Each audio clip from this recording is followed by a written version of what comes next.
Tout est parti de ma rencontre avec Jeanne et Charlie. Jeanne m'a raconté son histoire. 38 années d'une vie sacrifiée pour améliorer le quotidien de son fils autiste.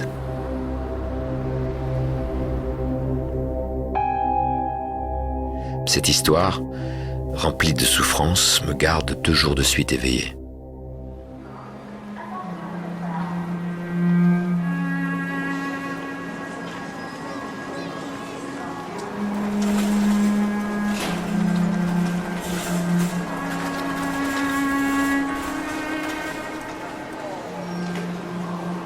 Comment en est-elle arrivée là? Comment s'est-elle retrouvée si seule, sans aide ou si peu? Je me suis demandé comment vivent les personnes autistes en France. Combien sont-ils autour de moi que je ne voyais pas jusqu'à aujourd'hui?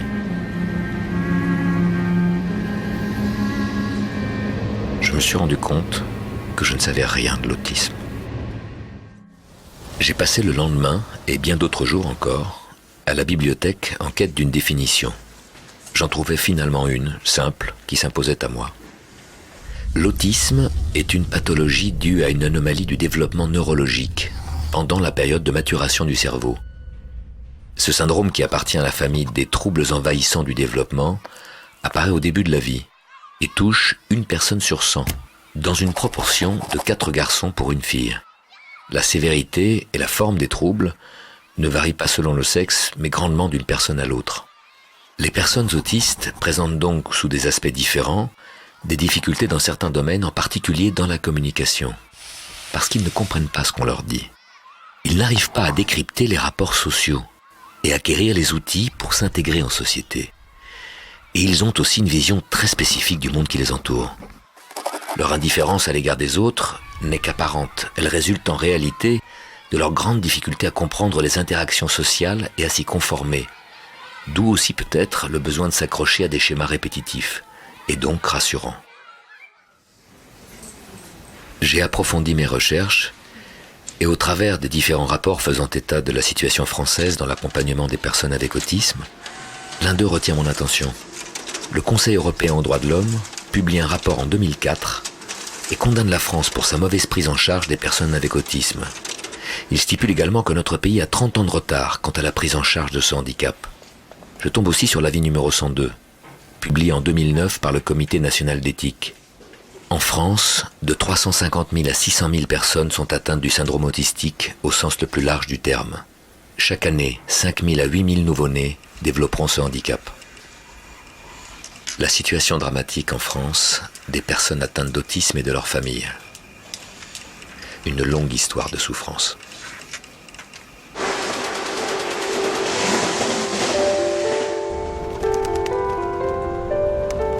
J'ai besoin d'aller plus loin.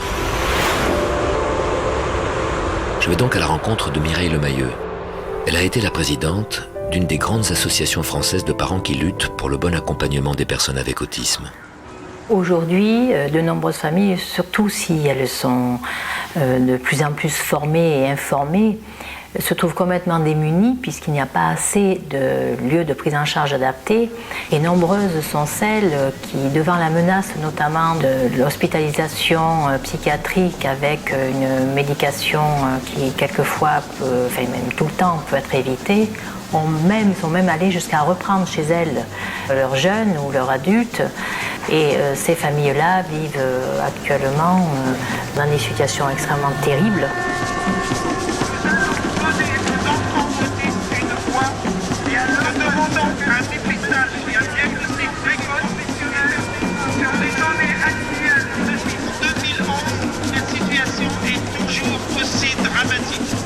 Les familles aujourd'hui refusent que leurs jeunes se dégradent. Et dans l'immédiat, comme elles n'ont pas autre chose comme solution que de les garder chez elles, on sait forcément aussi que ça ne peut pas durer et ça ne va pas durer. Après avoir quitté Mireille Lemayeux, je compare les différents chiffres que j'ai pu trouver. Il y aurait en France moins d'une centaine de structures réellement adaptées à l'accompagnement de l'autisme. Sachant qu'elles accueillent en moyenne une vingtaine de personnes, le calcul est vite fait pour se rendre compte du gouffre abyssal qu'il y a entre le nombre de ces personnes accompagnées et les autres. C'est d'ailleurs vers l'une de ces familles sans solution que me dirige Mireille Lemayeux. En chemin, j'ai l'estomac noué. Est-ce à l'idée d'entrer dans l'intimité de cette famille? Ou peut-être est-ce juste la peur de ne pas savoir comment faire avec une personne autiste?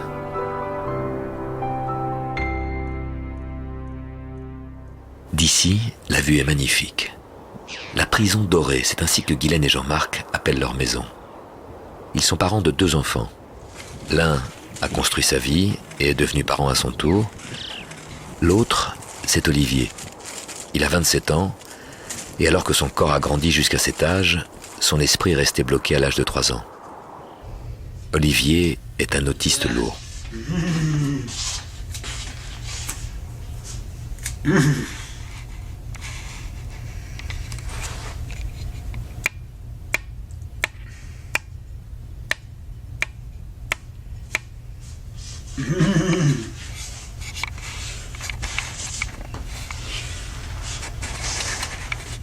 Parce que sa violence consistait, n'était pas dangereuse, mais très pénible, Ouais. consistait à se jeter sur nous et à nous mordre au sang. Donc c'est assez dur à vivre. Hein. Et surtout qu'il lâchait pas. Hein. J'ai l'impression parfois d'avoir un fauve qui se jetait sur moi. Heureusement avec des crocs pas trop pointus. On a vécu pendant une semaine, plus d'une semaine, même, quand il était au paroxysme, quand l'un de nous n'était pas enfermé dans une pièce pour souffler, avec une vieille moumoute sur le dos, des gants de ski. Malgré les gants de ski, il trouvait toujours le défaut de la cuirasse. Enfin voilà, ça a été... On n'a jamais rien vécu de pire. On a eu des épisodes durs après, mais celui-là, je crois qu'il bat tous les records.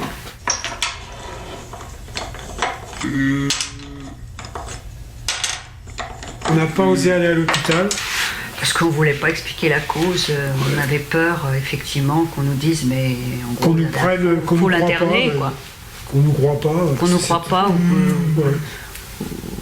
que... Je me souviens qu'on est allé dans une pharmacie. Ouais, de garde, ouais. C'est toi qui as été. Ouais, on a acheté plein de je sais pas quoi. Enfin, des produits, enfin, pour faire les soins quoi. Ouais, ouais. Et puis elle dit, ah, vous renouvelez votre pharmacie. Bon, j'ai vu. Puis après, elle me dit, ah ben vous êtes blessé aussi. Effectivement, j'avais... Alors là, je lui ai lâché le morceau à la pharmacienne. Je lui ai expliqué, elle a compris. Elle m'a dit, ben... ça vous fait beaucoup de bleu tout ça. J'ai dit oui. Et des bleus à l'âme aussi. Épuisé par l'attention que demande une personne autiste, le moindre écart de la part des parents peut engendrer des dégâts matériels et physiques graves.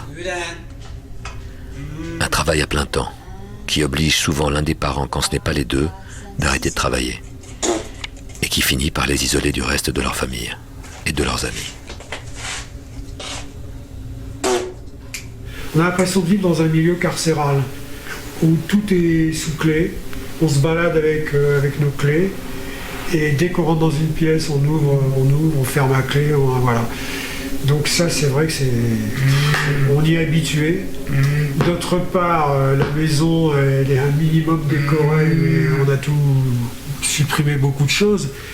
Et encore, vous voyez des tableaux au mur, des photos, mais quelquefois on enlève tout. Les objets décoratifs, on n'a plus rien. Il n'y a plus de chaises, parce qu'il les a cassés, puis on a estimé que ça ne servait à rien de les remplacer. Une bibliothèque dans laquelle on ne peut plus retirer le livre, sauf opération compliquée, parce que son plus grand plaisir, c'est d'attraper le livre et de les déchirer. On peut laisser traîner aucun journal. Enfin bref, quand on veut lire un journal, on va se cacher. Donc c'est une vie qui est très pesante. Et puis petit à petit, il y a un tas de choses qu'on ne pouvait pas faire. Nous, on aimait bien avoir une vie culturelle,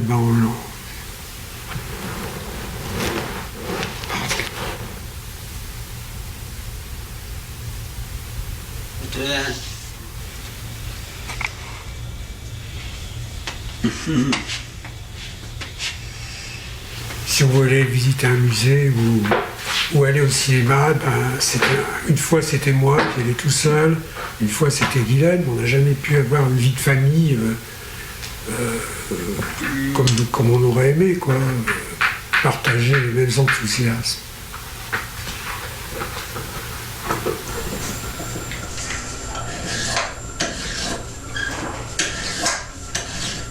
cadre, sinon ça me fait tout du même côté, il va plus rien avoir.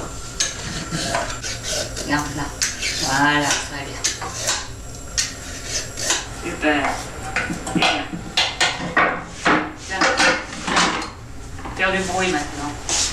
C'est depuis 2005 qu'Olivier vit de façon permanente avec ses parents. L'année où Guylaine et Jean-Marc sont rappelés en catastrophe pour venir le rechercher dans la dernière structure qui avait accepté de le prendre en charge. On a été le rechercher parce que l'alternative c'était on l'envoie 3 semaines à l'hôpital psychiatrique. Pas 3 semaines, on l'envoie à l'hôpital psychiatrique. Oui, mais on savait que c'était ça durait minimum 3 semaines. Minimum, oui. Ouais. Et alors qu'Olivier était dans un état d'extrême agitation, l'a fait monter dans la voiture. Je me souviens que le chef de service se trouvait tout penaud en disant vous mettez pas en danger quand même, tu parles. Eux, ils étaient tout un groupe et ils ne pouvaient pas s'en sortir, mais nous, il fallait qu'on se débrouille. Bon. Et c'est ce fameux parcours entre Albertville et Grenoble qui a été atroce. Parce que là, Olivier mordait pas, il avait changé de trouble. Et là, il va envoyer des claques et des tapes énormes dans le dos et il voulait se jeter sur Guylaine qui conduisait à l'avant. Enfin, qui conduisait, moi j'étais à l'arrière. Donc le parcours s'est passé comme ça. Moi je ceinturais Olivier, j'avais enlevé mes lunettes évidemment, et j'ai pris une volée de coups dans tous les coins pendant tout le parcours avec des petites accalmies. Ça c'est le plus difficile, hein, toucher la figure. Elle parle. Voilà.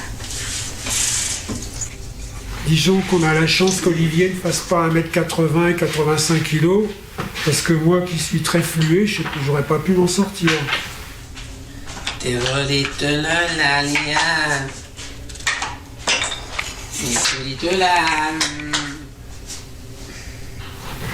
On a trop d'exemples autour de nous de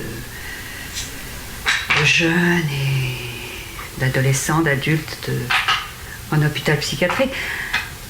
Et c'est terrible, quoi, parce que c'est pas 3 semaines, c'est pas 3 mois, c'est des années, et puis c'est les champs d'isolement, c'est la camisole chimique, et ils redeviennent complètement, moi je dis des zombies d'avant en sortant de là, ils ont méconnu ça, ils peuvent... On ne regrette absolument pas aujourd'hui d'avoir dit non à l'hôpital psychiatrique.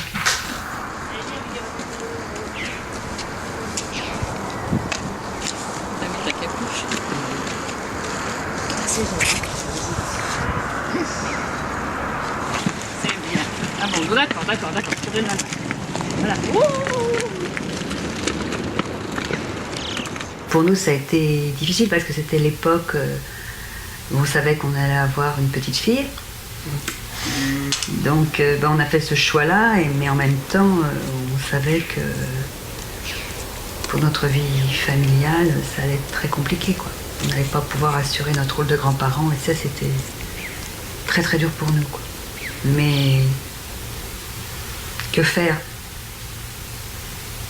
Alors aujourd'hui on ne regrette pas pour Olivier, mais on a d'autres regrets et c'est compliqué, quoi. C'est pas des regrets, c'est une frustration. Des frustrations, ouais, t'as raison, ouais, frustration. Ouais.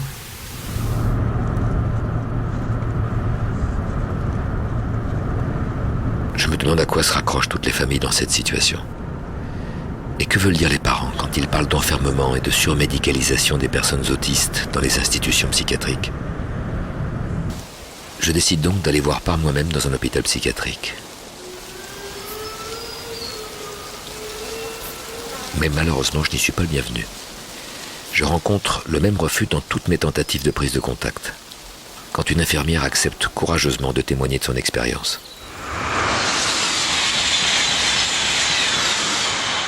Moi, j'ai vu de la maltraitance physique, j'ai vu surtout une patiente qui était assez agitée, qui avait des troubles du comportement. Et elle refusait de manger, cette patiente. Elle jetait, quand ça ne lui plaisait pas, elle jetait son assiette par terre. Et donc là, à plusieurs reprises, j'ai vu les soignants qui lui mettaient des claques à chaque fois qu'elle jetait son assiette par terre. Une autre fois, elle a renversé un panier aussi, le panier d'une infirmière. Et là, il y a une ASH aussi qui lui a mis une paire de claques. Et bon, dès qu'elle s'opposait ou qu'elle commençait à s'agiter, elle était emmenée en dehors de la salle à manger, enfermée toute seule dans la petite pièce à côté de la salle à manger où elle se tapait la tête contre les murs, mais elle était laissée toute seule. Hein. Il y a eu une fois où elle s'est ouvert le crâne, donc on a eu besoin de la recoudre. Il paraît que c'était fréquent. Et puis je me souviens d'une infirmière qui m'a dit, de toute façon, on n'est même pas sûr qu'ils aient mal, donc ça sert à rien, les soigner. Bon. Bah déjà, dès qu'ils s'approchaient des soignants, parce qu'ils étaient en recherche de contact, souvent, eh bien, ils étaient rejetés hein, physiquement. Bah dégage, ouais, tu pues de la gueule, tu baves, voilà. Ils les traitaient de débiles, de teubés. Moi j'ai entendu, de toute façon c'est des animaux, ils pensent qu'à bouffer. Alors, comme les soignants étaient très souvent dans leur salle de repas, les patients parfois ils s'approchaient de la porte, bon, soit parce qu'ils voulaient manger, soit aussi parce qu'ils recherchaient le contact et qu'ils se demandaient pourquoi les soignants restaient là. Et là plusieurs fois, ils ont envoyé des verres d'eau hein, sur les patients en disant dégage. Voilà. Ils étaient très sédatés. Ils avaient ce qu'ils appelaient les 6 besoins. Hein, pour chaque patient, il y avait un 6 besoins, une dose de neuroleptique. Et en gros, quand l'infirmière, oui c'était l'infirmière quand même, on avait assez, elle allait chercher le 6 besoins et puis elle le donnait. Mais c'était vraiment très, très subjectif, c'est quand elle en avait assez. Donc ils avaient souvent leur dose de 6 besoins, ce qui fait que ils étaient un peu... C'était bien endormi, quoi, bien ralenti. Hein. Et donc ils appelaient le psychiatre parfois pour augmenter les doses. Donc moi j'ai vu le psychiatre que 2 fois. Et quand il est venu à chaque fois, c'était pour augmenter les doses, sans avoir consulté, sans avoir regardé le patient avant, hein, simplement sur demande du soignant. Et ce psychiatre, je me souviens, il a dit de toute façon c'est des déficitaires, en gros on peut rien en faire, quoi. Je m'imaginais qu'en hôpital psychiatrique, il y aurait davantage de relationnel, puisqu'il y a très peu de soins techniques finalement en psychiatrie, donc il y a davantage de temps normalement pour être près du patient et pour échanger avec lui. Bah, c'était pas le cas en tout cas au niveau de cette unité-là. Je reprends la route pour rencontrer la famille de Didier. Didier, comment dire, à la naissance, effectivement, donc, il paraissait normal. Enfin, donc. Et c'est vrai qu'on s'est rendu compte que Didier avait des problèmes, disons, peu après ses 2 ans, donc après la naissance de son frère. Bah, il avait été testé aussi étant gamin, et justement, il était considéré comme surdoué. Bah, tout petit, par exemple, une fois, je me rappelle, son père l'avait emmené au manège, à l'Esplanade, à Grenoble, et il était revenu, il avait 3 ans. Il a reconstitué avec ses Legos le manège tel qu'il était sur l'Esplanade. On veut se rappeler d'un souvenir d'il y a 30 ans, 25 ans, 30 ans. On demande à Didier, il va nous donner la date, l'heure, qu'il y avait, les gens, d'où ils venaient, qui sait. Il a une mémoire phénoménale. Puis bon, après, bah, effectivement, bon, il n'était pas question qu'il aille à l'école, puisqu'il n'acceptait nulle part. Puis bon, après, la situation n'a fait qu'empirer. En fait. Donc à partir de là, bah, à la maison, c'est vrai que bon, c'était quand même difficile à vivre. Et puis bon, de temps en temps, en particulier une fois, on était sortis à un moment. Charlotte, elle voulait voir un truc, elle a fait une émission, puis lui, il voulait mettre autre chose. Et puis donc, du coup, bah, il a renversé la télé sur sa sœur. Enfin bon, elle a rien vu. Mais... Moi, j'ai eu très peur. Dans un premier temps, parce qu'il ne voulait pas faire de mal à sa sœur, il s'en est pris à la télé comme il s'en prend régulièrement aux télés quand il a une contrariété. Ça peut être les télés, la chaîne IFI, les postes, tout ça, c'est les premières choses sur quoi il a envie de taper. J'ai vraiment pris conscience que moi, toute seule, je ne pouvais pas, c'était pas possible. Ils ont demandé une hospitalisation d'office. Comme il était considéré comme quelqu'un de dangereux, bah, c'était l'escalade, ils ont augmenté les traitements et tout. Et puis bon, après, il a fait d'autres conneries, après, qu'ils nous ont dit. Et puis au bout de 6 mois, il a recommencé à taper. Et puis bon, après, c'était le manège infernal. Quoi.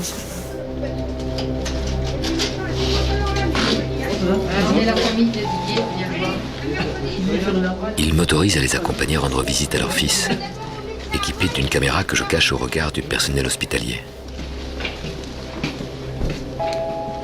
Venez, messieurs, dames. Albert, venez. Bonjour. Bonjour.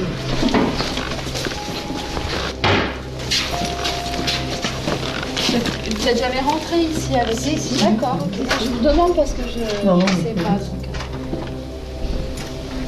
Mais on peut peut-être rester 2 minutes alors. Oui, on va voir comme ça, j'essaye. Je sais pas, il me semble que c'est mieux pour vous et pour lui de Ouais, mais voir le temps à juste de côté. voir les vêtements. Ah oui, Comme ça, je lui montre en même temps, je mets sur son lit.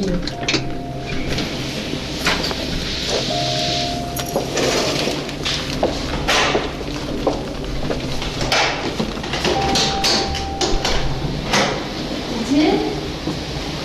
Bonjour. Il y a votre maman, votre papa, et puis peut-être Et un votre cousin. Ah, un cousin. D'accord. Bonjour. On va dire. Romain. C'est mon grand. Didier, je t'ai fait de jolies choses. Tu vas aller regarder, excusez-moi. Tu vas nous dire si ça te plaît.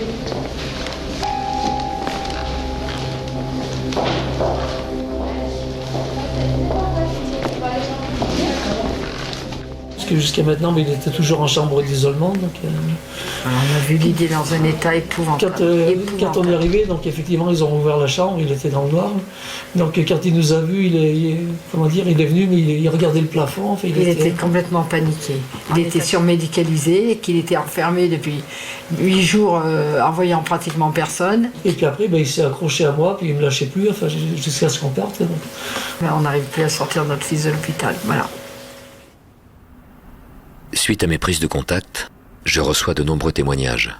Celui des parents du jeune Acacio attire particulièrement mon attention. Ce jeune autiste de 20 ans est aujourd'hui isolé dans une chambre de l'hôpital psychiatrique de parce qu'il n'existe rien en France pour l'accueillir. Sa nouvelle chambre, la voici filmée par son beau-frère. Pas de lumière de jour, pas de lit, juste quelques couvertures et un seau pour ses besoins. Selon l'hôpital, Acacio est trop violent, il détruit tout. Il n'a pas demandé à venir au monde. On doit le respecter, c'est un être humain. Un chien en France, il est mieux accepté qu'un enfant autiste.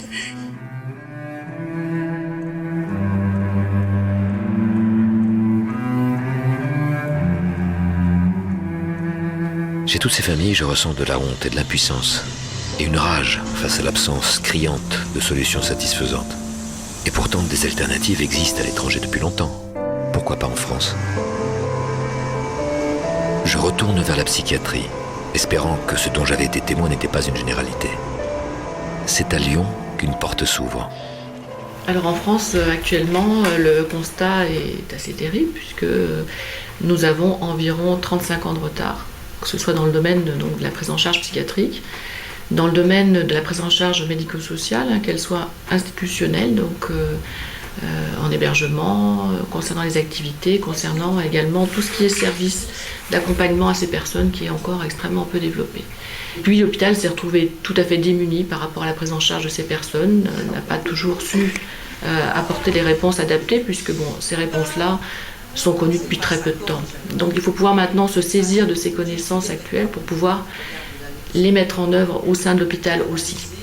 Pour ce faire, le plan autisme a inscrit au niveau de sa mesure 27 donc un axe de travail autour de la création et de la reconnaissance de centres psychiatriques spécifiques dédiés à l'autisme. Et je pense que c'est vraiment un point très important qu'on doit développer puisque ces personnes sont prises en charge en psychiatrie tout venant. Dans la plupart des cas, ce qui n'est pas satisfaisant du fait du fonctionnement particulier de ces personnes. Regarde.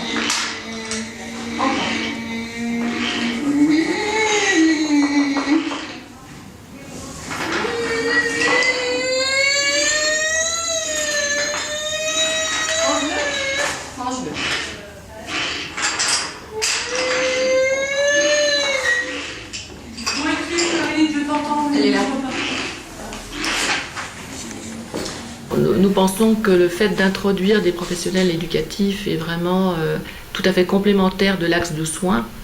Et ces professionnels donc, éducatifs viennent aider toute la question de l'accompagnement, notamment sur les troubles de la communication, sur l'autonomie des actes de la vie quotidienne, etc. En complément donc, du projet de soins et toujours dans l'inscription des objectifs du projet de soins. Vous êtes formidable. Vous êtes formidable, c'est super. Martine, qu'est-ce que tu as trouvé, toi, dis-moi? C'est la colère. Est-ce que c'est une grosse colère? Une grosse, oui. Une grosse, oui, très bien. Montrez le dent.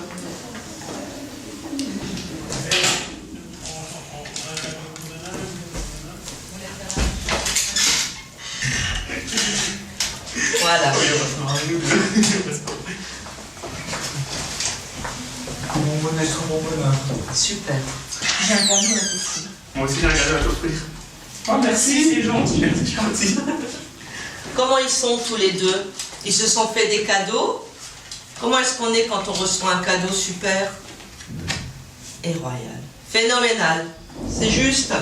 Au-delà des équipes hospitalières classiques, nous avons mis en place donc une équipe mobile pour être au plus près donc, des parents, pour être au plus près des institutions médico-sociales, pour prévenir donc, les hospitalisations et pour permettre un suivi plus adapté en fait, de ces personnes lorsqu'elles quittent l'hôpital ou avant d'entrer à l'hôpital.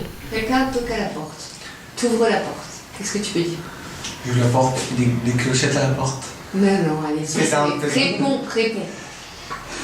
Tu ouvres la porte, tu dis? Pardon, s'il te plaît, tu es rentré. Pardon? Pardon?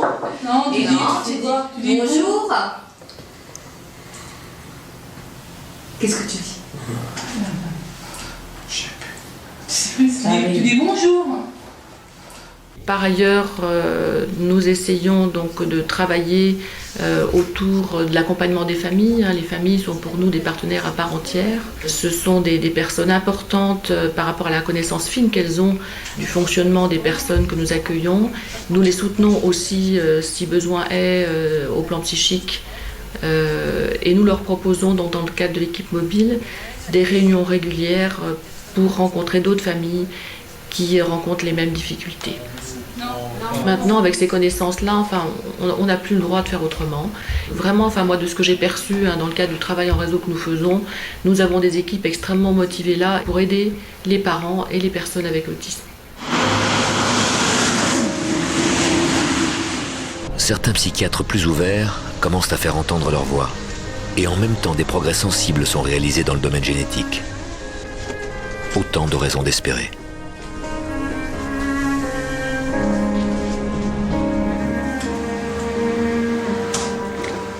Alors, ce qu'il faut savoir, et ça c'est vraiment un point crucial pour la compréhension de l'autisme, c'est qu'il n'y a pas un autisme, il y a des autismes au pluriel. Donc ça c'est vraiment, ça aussi la génétique a permis de montrer qu'il y avait probablement plusieurs causes génétiques qui pouvaient donner un autisme. Donc ce qui est vrai pour un enfant va peut-être pas être vrai pour un autre enfant. Pour chaque enfant, c'est un peu un menu à la carte, c'est-à-dire qu'il faudra tester plusieurs gènes afin de comprendre quel est celui qui est muté chez cet enfant. Donc il n'y a pas un seul gène impliqué dans l'autisme, il y en a plusieurs. Donc ça, c'est toute la complexité du diagnostic moléculaire pour les personnes avec autisme. Alors, on essaye d'harmoniser ce diagnostic moléculaire en essayant de comprendre pour cet enfant, quelle est la probabilité qu'il soit muté dans ce gène ou dans ce gène. Et ainsi, on espère, s'il est muté dans ce gène, trouver peut-être la meilleure thérapie pour cet enfant. Parce que c'est pas parce qu'on a une mutation dans un gène qu'on peut rien faire. D'accord ? C'est vraiment très important ça. C'est juste le début de l'histoire de dire voilà, on sait pourquoi cet enfant a développé un autisme, ou en tout cas on connaît un facteur de risque, et on va essayer maintenant de voir qu'est-ce qui est le mieux pour cet enfant, donc quelle est la meilleure thérapie qui est appropriée pour cet enfant qui a ce type d'autisme. On a des méthodes maintenant de neurobiologie qui nous permettent de voir quels sont le rôle des gènes au niveau des neurones, par exemple. Et on sait que les premiers gènes qu'on a identifiés en 2003 puis en 2007 sont des gènes qui font des contacts entre les neurones. Donc les neurones, ce sont ces cellules du cerveau qui font des contacts les unes avec les autres. Et c'est ces contacts qui nous permettent de parler, d'apprendre. Et ces contacts sont différents chez les personnes avec autisme. Donc on est en train de regarder maintenant quelles sont les fonctions des gènes que nous avons identifiés. Pourquoi, quand on a ces variations, on a des contacts différents dans le cerveau des personnes avec autisme. Un des exemples qu'on a eu récemment au laboratoire, c'est qu'on a identifié des déficits, c'est-à-dire des pertes d'une enzyme qui fabrique la mélatonine. Et la mélatonine, c'est une hormone qui est synthétisée très fortement la nuit. Eh bien, ces enfants avaient des gros problèmes de sommeil, et d'avoir identifié que ces enfants avaient des pertes de mélatonine, avaient un déficit donc, dans l'enzyme qui produisait cette hormone, on a pu redonner à ces enfants la mélatonine, recycler leur cycle veille-sommeil, et ainsi qu'ils ont pu au moins acquérir un meilleur sommeil pour eux et pour leur famille, ce qui a été quand même une retombée clinique immédiate de nos recherches. Lors de leur publication, ces travaux ont fait l'effet d'une bombe en France. Ils ont chamboulé plus de 30 années de monopole de la psychanalyse quant aux origines de l'autisme. Des théories psychanalytiques mettant exclusivement en cause les mauvaises relations mère-enfant. Cette image de la mauvaise mère n'a fait qu'ajouter la culpabilité à la souffrance. Aujourd'hui, grâce aux avancées de la recherche, les scientifiques disposent de nouveaux outils et les parents obtiennent des réponses à leurs questionnements.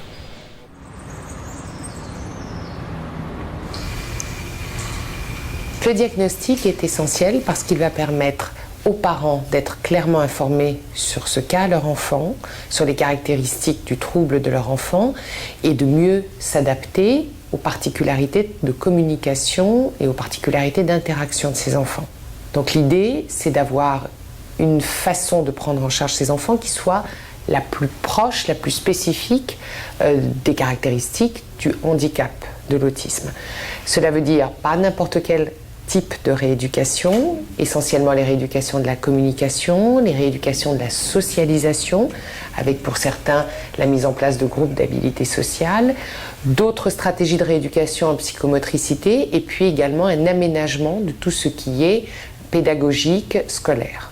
Si on s'en réfère aux classifications internationales diagnostiques, les diagnostics peuvent être posés à partir de l'âge de 3 ans. Pourquoi ? Parce que l'ensemble du syndrome, des caractéristiques de l'autisme, doit s'installer avant l'âge de 3 ans. Aujourd'hui, plusieurs équipes travaillent sur le diagnostic précoce et on estime qu'on peut poser un diagnostic fiable aux alentours de 24 mois. La difficulté, c'est d'aborder le diagnostic avant 24 mois, c'est-à-dire être capable de dire cet enfant a des signes très très évocateurs d'un trouble du spectre autistique vers 12 ou 18 mois.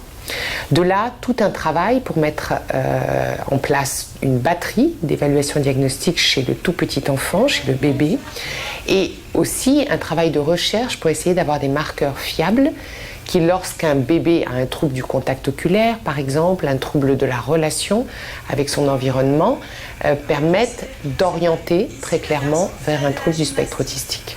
Classiquement, on faisait ces bilans diagnostiques chez l'enfant vers 2 ans et demi, 3 ans, 4 ans, et pour les plus tardifs, 6-7 ans.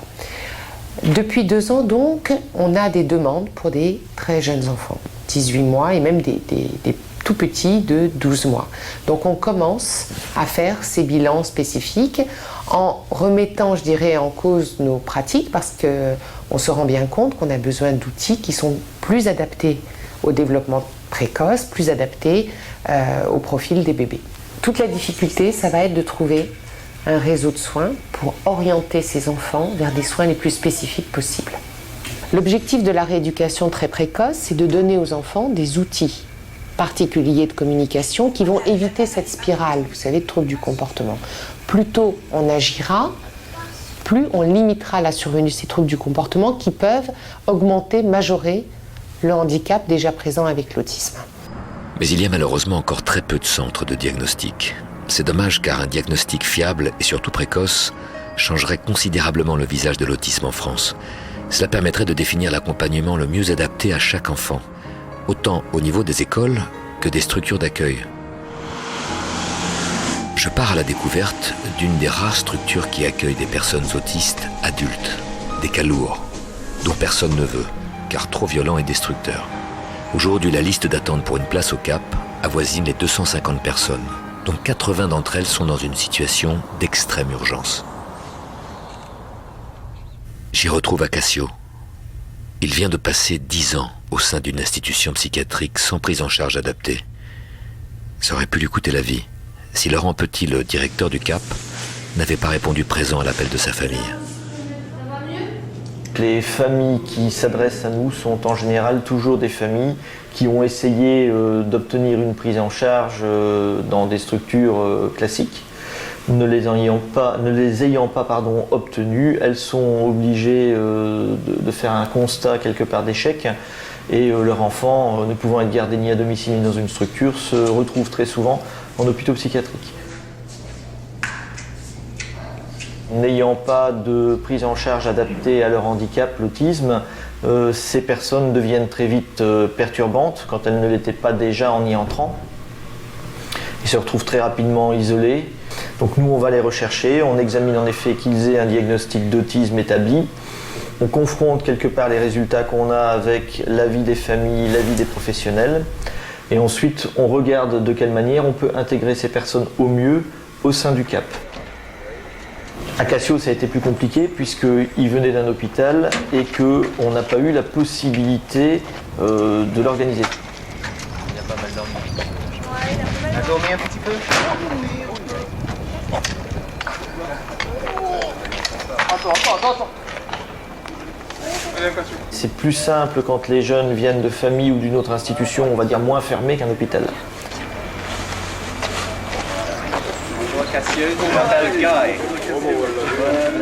Néanmoins, dans le cadre d'Acacio, on a souhaité que les 4 personnes qui l'aient amené ne repartent pas comme elles étaient venues, prennent le repas avec nous et Acacio, notre équipe également, qu'il puisse y avoir un échange, entre guillemets, une transmission douce des éléments.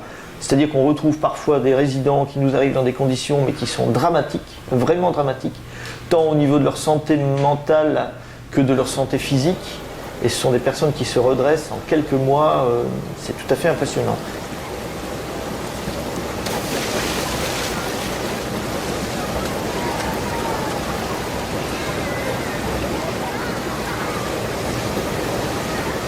Acacio en est un bon exemple. Quand on voit des photos et des vidéos d'Acacio à son arrivée et qu'on vit avec lui, on se rend compte qu'il a gagné en sérénité, qu'il s'est redressé, qu'il est communicant. On a plaisir finalement à cohabiter avec lui, ce qui n'était pas forcément le cas au démarrage. Alors au niveau des méthodes employées, c'est un petit peu ce qu'on nous demande. On dit mais c'est quoi le secret finalement? Vous utilisez quelle méthode? C'est des adultes, ils sont tous passés soit par des hôpitaux de jour, soit par la psychiatrie lourde, soit par des écoles Teach, soit par des écoles ABA, etc. etc. Ça n'a pas donné de résultat. C'est-à-dire que les monométhodes ne peuvent pas fonctionner avec des gens qui ont été hirsutes pratiquement à toutes les méthodologies. Quoi qu'il en soit, nous utilisons toujours des méthodes qui sont dites éducatives. C'est-à-dire, on observe le comportement, on analyse le comportement et on met en place des dérivatifs qui permettent à la personne d'éviter le trouble du comportement plutôt qu'on ait à le gérer. C'est-à-dire quand on comprend ce qui pose le problème, on l'anticipe, de telle sorte à ce qu'on n'ait pas le problème. Ça paraît tellement simple à dire, mais les 3/4 des gens partent du principe que quand le jeune ne bouge pas, c'est bien, il est calme. Mais c'est justement à ce moment-là qu'il faut faire du travail avec lui pour éviter justement que l'inactivité ne déclenche des angoisses, des crises ou des comportements qui soient complexes à gérer par la suite. Donc, en gros, au CAP, la meilleure façon de gérer un trouble du comportement, c'est de l'éviter. Elle revient toujours, toi. La lampe ne va pas durer longtemps, s'il te plaît, comme ça. Casser, non, attention. Ensuite, c'est l'éducatif, projet éducatif individualisé, occupation du temps de manière rationnelle, structuration espace-temps. On travaille par les méthodes de communication, d'échange, que ce soit le PEX, le Macathon ou d'autres qui peuvent être des jonctions de plusieurs autres méthodologies. On crée parfois nos propres standards, puisque chaque personne est accueillie et individualisée dans le cadre de sa prise en charge personnelle, même si elle vit dans un groupe, parce que c'est important d'adapter le standard auquel ils n'ont pas, eux, été adaptés pour le personnaliser au maximum et donner une prise en charge qui soit pertinente. Celui-là, il est peut-être allé. Allez, je te donne celui-là. Bon, alors, tu vas mettre le pot ici. Est-ce que tu veux que je retourne la toile? Non, non. C'est pas trop loin? Non, c'est bon. Tu vas commencer par ici. Ouais. Et puis après, tu iras par là. D'accord? Ouais. Autour du bras, là. Voilà. Bon, maintenant, tu vas faire cette partie-là, là, sous le bras. Doucement, Laurent, doucement. Donc la politique de l'établissement, c'est de baisser les médications qui ne sont pas importantes pour les résidents. En gros, le médicament est une aide, jamais une solution. Donc toutes les médications qui ont été placées uniquement pour du confort, entre guillemets du personnel ou des personnes, sont retirées. On ne fonctionne ni avec des gouttes, ni avec des médications en cas de besoin, ni des piqûres par exemple. C'est-à-dire que quand un jeune décompense, à l'hôpital, les gens font une piqûre. Chez nous, pas. On fait des rapports, on analyse ce qu'on a mal fait et on essaie d'y remédier par des comportements pédagogiques, travaillant sur le comportement. Tout ça pour dire, après 5 ans, un tiers de nos résidents n'ont plus de médicaments du tout, et les autres les ont vus baisser de 70%. Encore un autre?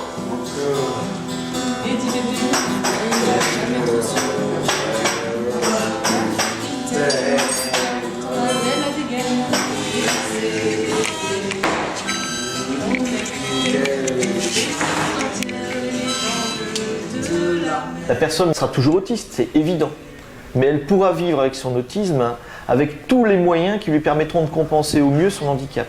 C'est-à-dire qu'elle aura toujours des difficultés à initier, à aller vers l'autre, à pouvoir se mettre en avant, à pouvoir déclencher de façon naturelle et indépendante un certain nombre de choses, même quand elles leur sont directement liées. Mais elles auront au moins une possibilité et elles auront été dotées de tous les outils qui leur permettront d'avoir au moins des leviers de communication qui seront pertinents et des compétences en autonomie qui seront bien plus importantes. Parce que le café là. Super, Florent. Très bien. Si elle m'a pas répondu. Vous les filmez eux, mais pas moi. Le CAP, c'est deux choses. C'est dans un premier temps une anormalité, puisque si tous ces jeunes adultes, voire adultes même bien confirmés, puisqu'on en a qui ont 53 ans, 54 ans même maintenant, avaient été pris correctement en charge, non matraqués de médicaments et, je vais dire, accompagnés comme ils auraient dû l'être, ne seraient jamais devenus les adultes que nous accueillons aujourd'hui avec des gros troubles du comportement. Les plombs. Encore. Très bien, lève la jambe. Oh. On ne veut pas non plus être une structure où on viendrait déposer quelque part toutes les personnes dont, et c'est souvent comme ça qu'on nous appelle, hein, on nous dit voilà, nous on n'y arrive plus, personne n'y arrive, prenez-le quoi. On a dit que vous pouviez faire des miracles. Alors on ne fait pas de miracles, hein. On applique simplement des méthodologies qui sont complexes à mettre en place, qui demandent beaucoup d'abnégation de la part du personnel, des équipes, beaucoup de réflexion, beaucoup de précision, mais c'est tout à fait réalisable, et par tous, il faut le dire, par tous. On n'est pas meilleur que les autres, on est simplement un petit peu plus obstiné que les autres, et on a des moyens, on s'est doté des moyens plus importants que les autres, ça c'est clair. Oh, tu triches. Voilà. C'est pas ta moitié. Voilà. Non, vas-y, Pas de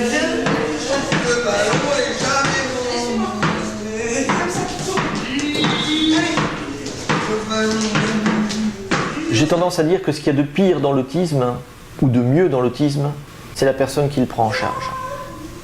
Très souvent, les gens se disent l'autisme vient, je le découvre, on m'en a pas beaucoup parlé, je connais rien là-dessus, je vais voir si ça me plaît.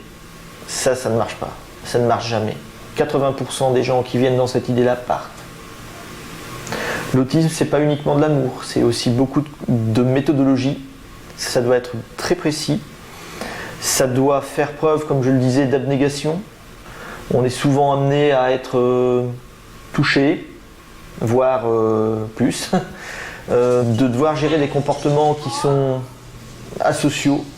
On voit des choses, on ne peut même pas en parler, parce que si on le disait, les gens vous diraient c'est pas possible. Les gens vous diraient c'est pas possible qu'un être humain fasse ça.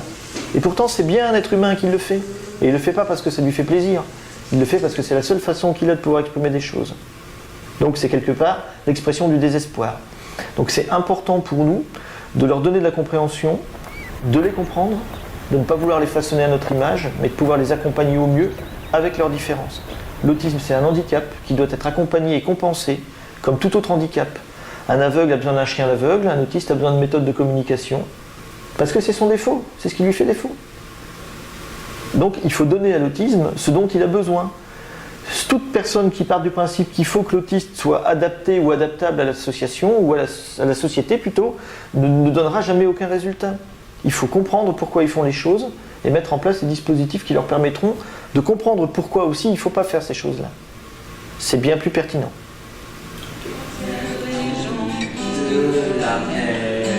C'est bien Arnaud, super. Et petit bébé, il manque un pilier, le comptoir.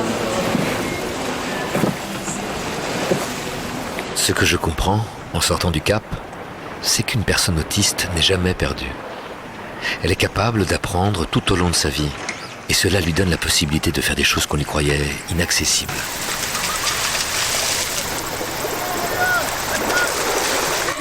Mais laisse-moi, Sylvain! Allez, Sylvain, ouais!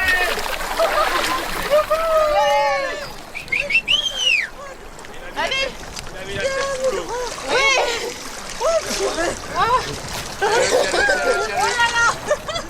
Vas-y, encore. Tu vas me donner ta main. Tu peux. Super. Allez, vas-y. Oh bah oui. Voilà, ouais. Voilà. Mets ta main ici maintenant. Sur le barreau. Laurent, ta main. Par contre, en dessous du barreau. En dessous. En dessous. Tu peux me la donner, je te tiens, il n'y a pas de risque. Il n'y a aucun risque. Bien, Laurent. Vous avez tapé un ballon.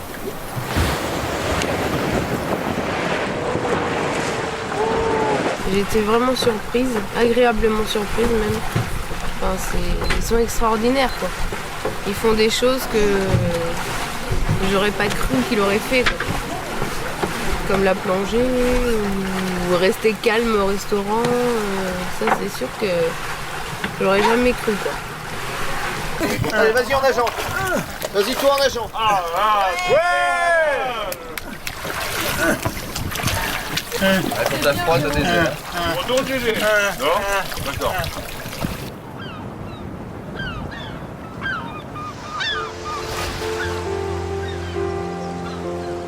Je laisse le Cap en bord de mer, avec l'espoir que d'autres personnes atteintes d'autisme puissent bénéficier de cet accompagnement. J'ai commencé cette aventure pour raconter l'histoire de 2 personnes, et voilà que celle de milliers d'entre elles se retrouvent dans les lignes de ce cahier. Je prends des nouvelles de tous ceux que j'ai croisés pendant le voyage. Malheureusement, la situation de Didier ne s'est pas améliorée. Guylaine, par contre, m'annonce qu'Olivier va être accompagné dans un nouveau centre, similaire, et collaborateur du Cap, tandis qu'Acacio, lui, continue ses progrès. J'aurais découvert ce qu'on peut faire de pire dans notre pays, et j'aurais rencontré des familles, des infirmières, des éducateurs, des médecins qui se battent pour que cela change. L'espoir est là. Et la solution se trouve dans l'écoute et le partage de ce qu'on peut faire de mieux pour l'autisme dans le monde. Au terme de ce voyage, une chose ressort parmi tout ce que j'ai appris. Une rencontre peut changer votre vie. Elle peut vous apprendre à regarder le monde autrement, à regarder les gens autrement, à regarder leurs différences autrement.